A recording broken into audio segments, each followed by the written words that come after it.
On January 6th, the Russian Orthodox Church in Lewisburg will be having their Christmas service. Members explain why they celebrate Christmas in January. Basically the whole Christian world was on the Julian calendar. Yeah.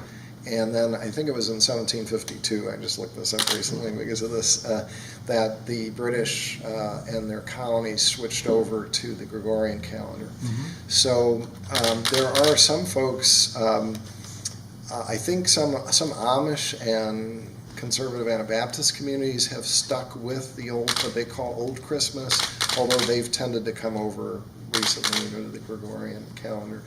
But most of the country, switched over. It's still called Appalachian Christmas sometimes because in some places like the mountains in Kentucky, people would still remember, the old Christmas, and like the Amish would celebrate that. So, but we stick with the Julian calendar because that is the ancient calendar, and for us, I think Father can speak to this more, knowledgeably, but. For us, it's a bit of a sacred calendar, so it's a little bit like, in Jewish tradition, there is a calendar, the Jews have as a sacred calendar, for their services and years and so forth. And, we have a bit of that too, in our sense of the old calendar. So.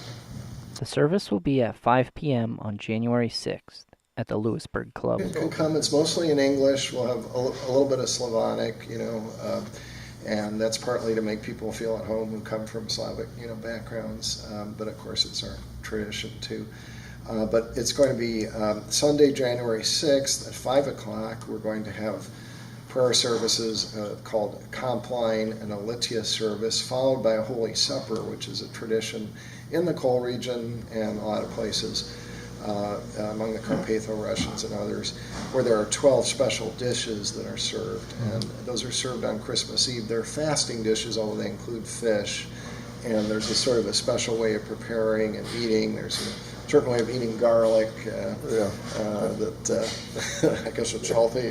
These are getting together, and each family's having a dish, they're bringing a dish.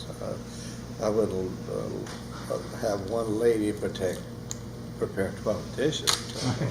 So they're contributing. So I really don't know why I stay away from it. Let the ladies take care of it. Like his wife, Olesa, she's from a Russian background, so I imagine she's the one who's heading the dishes, letting them know which dishes to prepare.